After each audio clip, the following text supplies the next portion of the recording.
मीरपुर नाम के शहर में तेजस अपनी पत्नी नीरू के साथ रहता था। पति पत्नी दोनों ही नौकरी करते थे। एक दिन तेजस गांव अपनी माँ के पास फोन करता है। हेलो, प्रणाम माँ। जीते रहो माँ, तुम दादी बनने वाली हो हैं? अरे वाह, ठीक है बेटा, मैं कल ही आती हूँ। जब माँ जी शहर पहुंची तो बेटे बहू ने बहुत अच्छे से स्वागत किया। लीजिए माँ जी, चाय। अरे गर्मा गर्म पकोड़े ले आओ माँ के लिए। नीरू रसोई में गई और 2 मिनट में ही पकोड़े ले आई।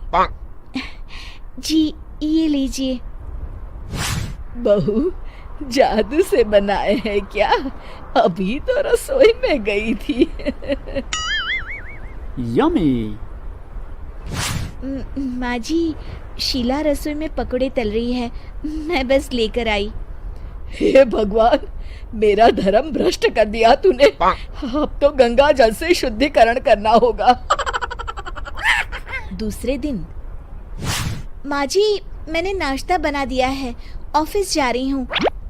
पर अभी तो घर का सारा काम पड़ा है। शीला आती ही होगी, झाड़ू पोछा बर्तन कपड़े वो सब कर लेगी। हमारे जमाने में घर का सारा काम हम ही करते थे। जी माँ जी, आप बहुत होशियार हैं, मैं घर ऑफिस दोनों नहीं संभाल पाती। तो जरूरत क्या है घर से बाहर जाकर चाकरी करने की? वैसे भी घर का काम खुद करने से घर में बरकत आती है, समझी? पर माँ जी। पर वर कुछ नहीं, इस महीने की पगार मिले फिर ऑफिस बंद। हाँ। रात को नीरू तेजस से कहती है, सुनिए जी, माँ जी बोल रही थी कि मैं नौकरी छोड़ दूं। वैसे ठीक ही तो है, अभी तुम्हें आराम की जरूरत है। फिर भी आराम कहाँ, शीला को छुड़ाने के लिए बोल रही थी। तो अब 24 घंटे में इतना काम तो कर ही सकती हो। पर जॉब पसंद है मुझे, घर पर मन नहीं लगेगा। अगले दिन जब दोनों ऑफिस के लिए निकल रहे थे, मेरी तो कोई कीमत ही नहीं है इस घर में।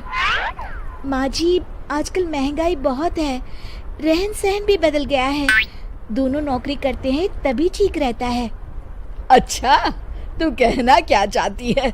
मेरा बेटा तुझे बिठा के खिला नहीं सकता?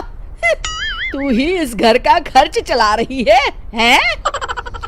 नहीं माँ जी, मेरा वो मतलब नहीं था। मतलब खूब समझती हूँ, ये बाल धूप में सफेद नहीं किए मैंने। हाँ। अब तो ये रोज का काम हो गया था। तेजस भी रोज की झिकझिक से परेशान हो गया था। एक दिन उसने कहा, नीरू, वैसे भी तुम्हें मैटरनिटी लीव मिलने वाली है, तो अभी से ही छुट्टी ले लो। पर क्या, मेरी सैलरी अच्छी खासी है। आखिर नीरू ने रिजाइन कर दिया। जब बच्चा हुआ तो घर में सब बहुत खुश हुए। कुछ दिनों बाद तेजस फाइल देख रहा था। क्या हुआ तेजस, कुछ परेशान लग रहे हो? हाँ, वो हमारी जितनी सेविंग्स थी वो तो हॉस्पिटल में और छठी के फंक्शन में खत्म हो गई है नीरू।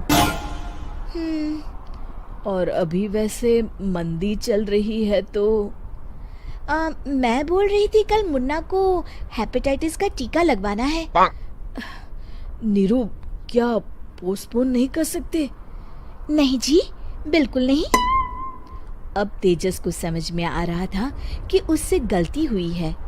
पैसों की कमी का असर घर के माहौल पर भी पड़ रहा था। अगले दिन, बेटा मेरा चश्मा और ये दवाइयाँ ले आना, पर्चा देते हुए माँ जी ने कहा। जी। तेजस, मुन्ना के लिए दूध का डिब्बा और डायपर भी ले आना, और ये किराने के सामान की लिस्ट है, इसे भी लाना है। तेजस गुस्से में लिस्ट मरोड़कर फेंकता है और चिल्लाता है, पैसे क्या पेड़ पर उगते हैं? ये ले आना, वो ले आना।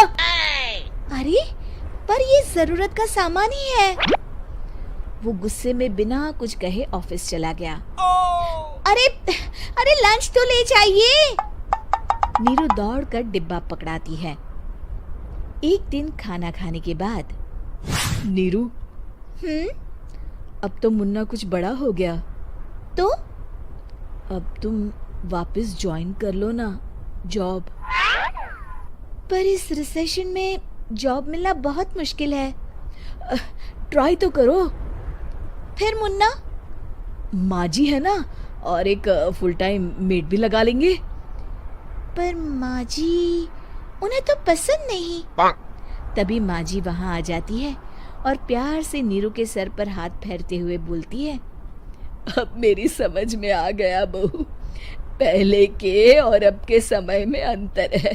तुम काम शुरू करो, मुन्ना की जिम्मेदारी मेरी। मेरी प्यारी माँ जी। ये कहकर नीरू उनके गले लग गई। शिक्षा, परिवर्तन संसार का नियम है, हमें भी समय के साथ चलना चाहिए। उम्मीद है कि आपको हमारी ये कहानी पसंद आई होगी। कृपया हमारे चैनल को सब्सक्राइब करें और सभी अपडेट्स के लिए बेल आइकन जरूर क्लिक करें। और हाँ, वीडियो लाइक और शेयर करना मत भूलिएगा। Bye bye.